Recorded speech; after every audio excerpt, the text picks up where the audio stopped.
Quand le professeur disait qu'il fallait ouvrir la 5e page pour comprendre la vérité et les défis de la mission, beaucoup ne comprenaient pas que la 5e page contienne la relation entre les terriens, les humains, les rêveurs et les chrétiens.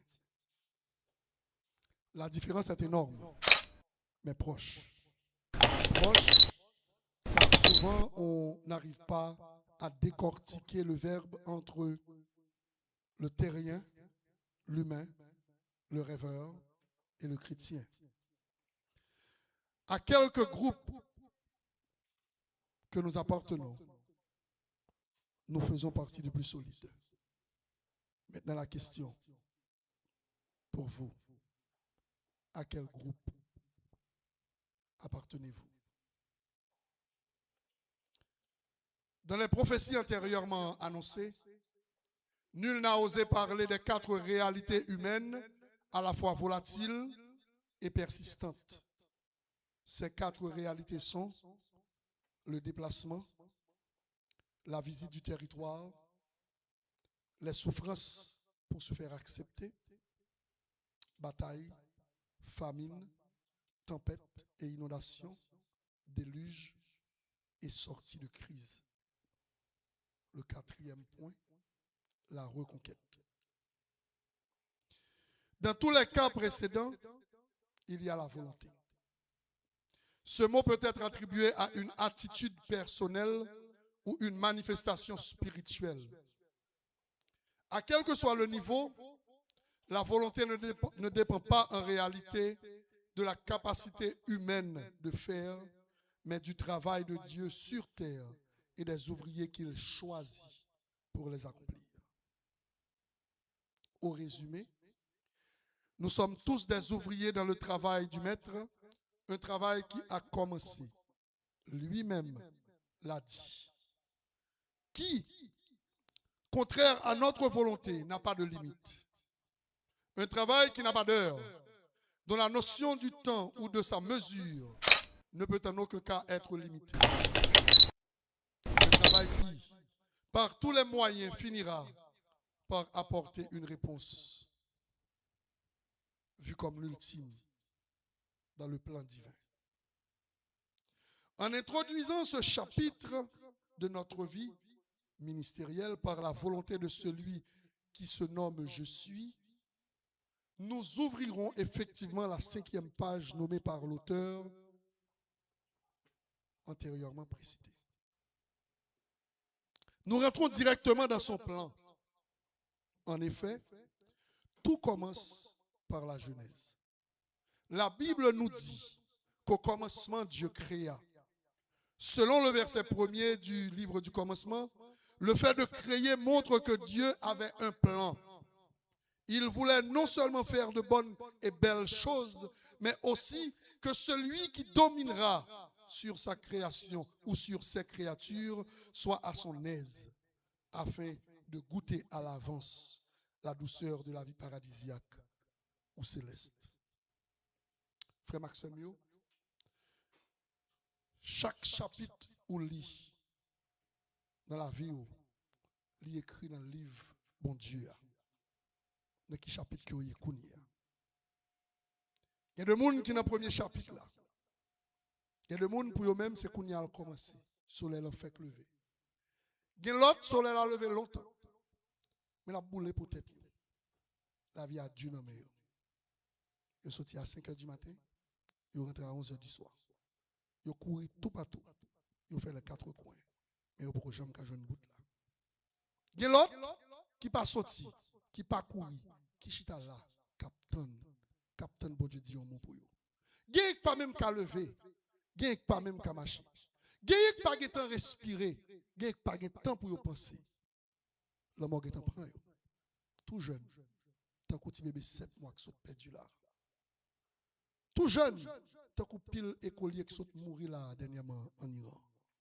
Tout jeune, tant que pile frère action qui a perdu en Haïti, sans yon pas fait rien. Soit yon kidnappé yo, soit yon volé yo, yon prend organe yo, ou bien yon disparaît parents ou par contre côté au passé. La Bible nous montre à travers la prophétie d'Ésaïe la limitation et le barrage entre le divin et l'humain. Dans le 55e chapitre,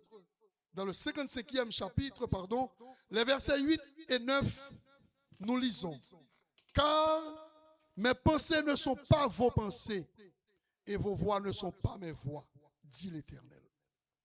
Autant les cieux sont élevés au-dessus de la terre, autant mes voix sont élevées au-dessus de vos voix et mes pensées au-dessus de vos pensées. Ésaïe 55, versets 8 et 9. Dieu a pour nous des projets. Nous ne sommes que des exécutants qui se vantent de notre réussite quand tout va bien. Bon Dieu fait me réussir dans la vie. J'ai un gros caille, j'ai une grosse machine, j'ai un bel job, j'ai une belle madame, j'ai une petite, il fait tout à fait marcher, famille moquée. Et quand tout va mal, nous questionnons le bien fondé de nos actions, les raisons pour lesquelles cela n'a pas marché. Nous questionnons notre être. Nous nous demandons si c'est réellement une obligation ou une folie de prendre ce chemin. Le théologien suisse Karl Barth, né en 1886 et mort en 1968, inspiré par les textes de l'apôtre Paul, écrit « Dieu dans sa folie ». En pile, le monde a trouvé que le bizarre, pour mon a parlé de Dieu comme un monde qui fou. Pourtant, question est place. Dieu dans sa folie nous a créés. Et il nous a créés à son image et à sa ressemblance. Et il nous a donné le pouvoir de dominer sur toute la création, sur toutes les créatures. Dieu, dans sa folie, nous a rendus heureux. Nous pouvons communiquer les uns avec les autres. Non. Cette expression littéraire n'est pas une pertinence, mais la réformation de l'expression de l'apôtre Paul sur la folie de Dieu pour sauver l'humanité à travers la mort de son Fils Jésus-Christ à la croix. Paul dit ceci: car la prédication de la croix est une folie pour ceux qui périssent, mais pour nous qui sommes sauvés, elle est une puissance de Dieu. Aussi est-il écrit: je détruirai la sagesse des hommes et j'anéantirai l'intelligence des intelligents. Où est le sage? Où est le scribe? Où est le disputeur de ce siècle? Dieu n'a-t-il pas convaincu de folie la sagesse du monde? Car puisque le monde, avec sa sagesse, n'a point connu Dieu dans la sagesse de Dieu, il a plu à Dieu de sauver les croyants par la folie de la prédication. Paul continue à dire: et les Juifs demandent des miracles et les Grecs cherchent la sagesse. Verset 22, verset 23, nous prêchons Christ crucifié, scandale pour les Juifs et folie pour les païens. Mais puissance de Dieu et sagesse de Dieu pour ceux qui sont appelés tant juifs que grecs. Dans le 25e verset, Paul précise toutes les phrases précitées, car la folie de Dieu est plus sage que les hommes et la faiblesse de Dieu est plus forte que les hommes. Quelle que soit hauteur, quelle que soit grosseur, quelle que soit sa capacité spirituelle ou bien capacité mentale, quel que soit le niveau corps, la folie de Dieu est plus sage que la sagesse des hommes. En avril 2020, quand nous avions pris la décision de commencer une étude de la Bible en ligne, ce n'était pas une simple décision d'homme, mais une poussée spirituelle vers l'accomplissement d'un rêve. Pour certains, mais pour Dieu, la continuation de la réalisation de son plan. Depuis ce jeudi soir, la route était tracée et le plan entra en exécution. Premièrement, la volonté de Dieu via le déplacement. Certaines fois, Dieu veut que nous nous déplacions du lieu où nous sommes, mais notre confort et notre rébellion nous disent le contraire. Dans ce cas, il crée les circonstances. Ainsi, la pandémie COVID-19 était un moyen pour Agapéteu de voir le jour.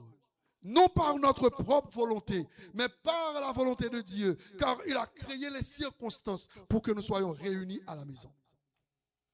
Combien de monde que vous avez dit un jour, m'attends oui, viens l'église là, caille moi.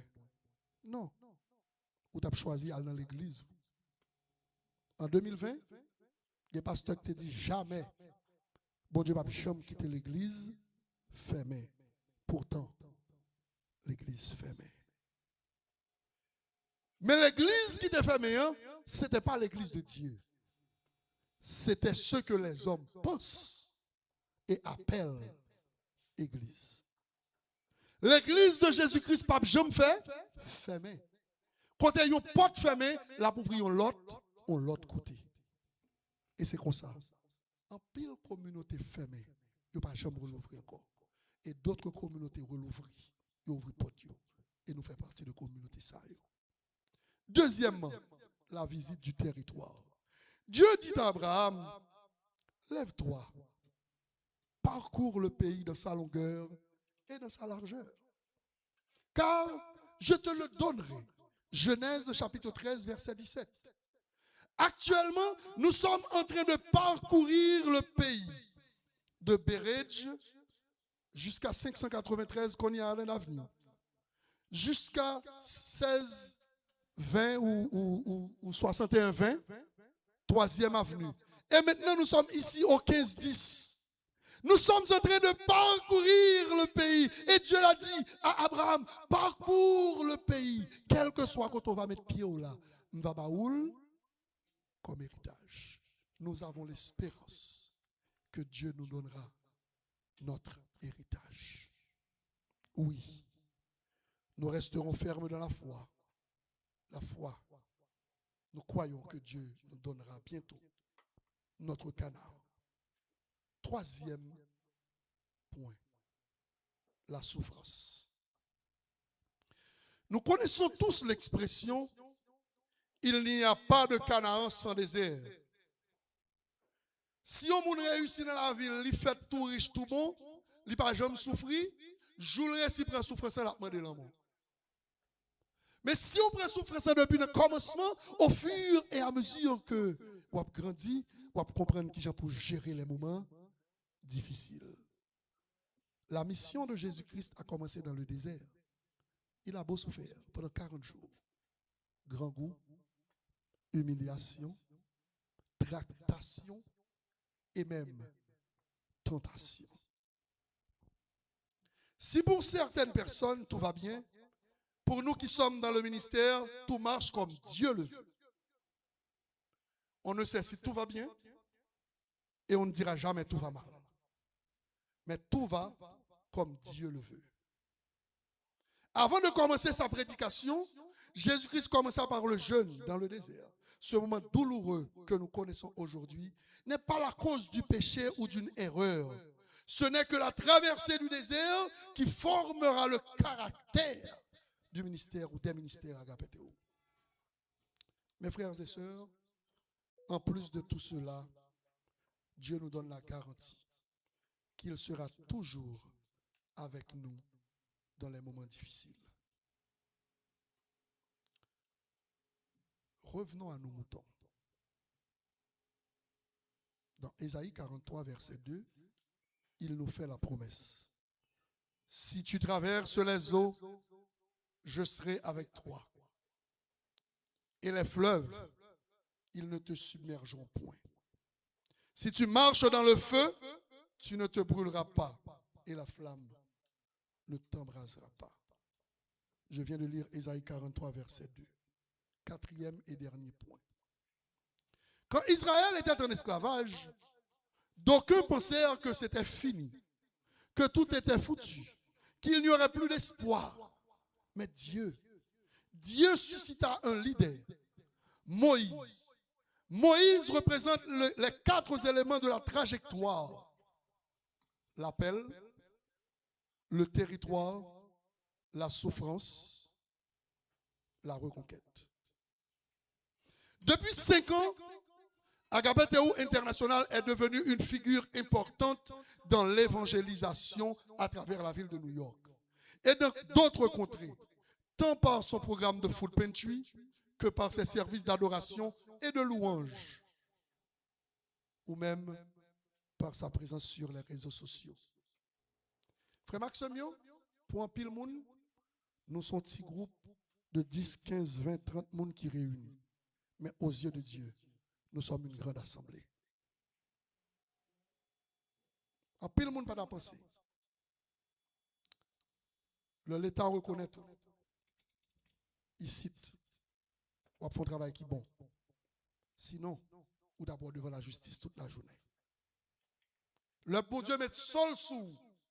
Il permet que même nous va espérer qu'on ait que vous existez dans place. Côté que un pile monde qui proche, pas même qu'on ait que vous là.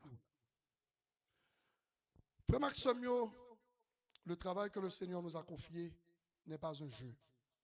Il demande de la volonté et de la capacité. Comme dit l'autre, Dieu n'a jamais donné de vision sans provision. Peu importe les circonstances, restons attachés au plan de Dieu. Ne lâchons pas prise.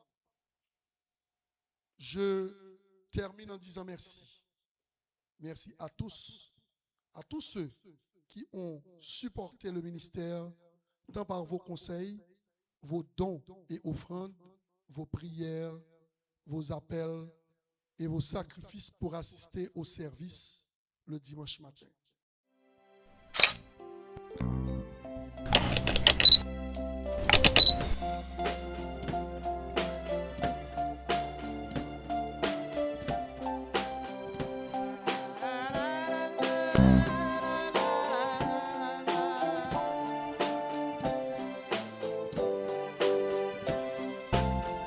Message du grand roi, proclame avec foi la joyeuse nouvelle de la vie éternelle, annonçant aux pécheurs l'amour du Dieu sauveur.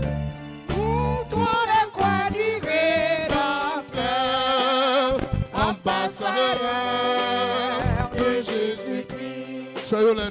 par la puissance de l'Esprit, offrez la paix de Dieu, publiez le salut.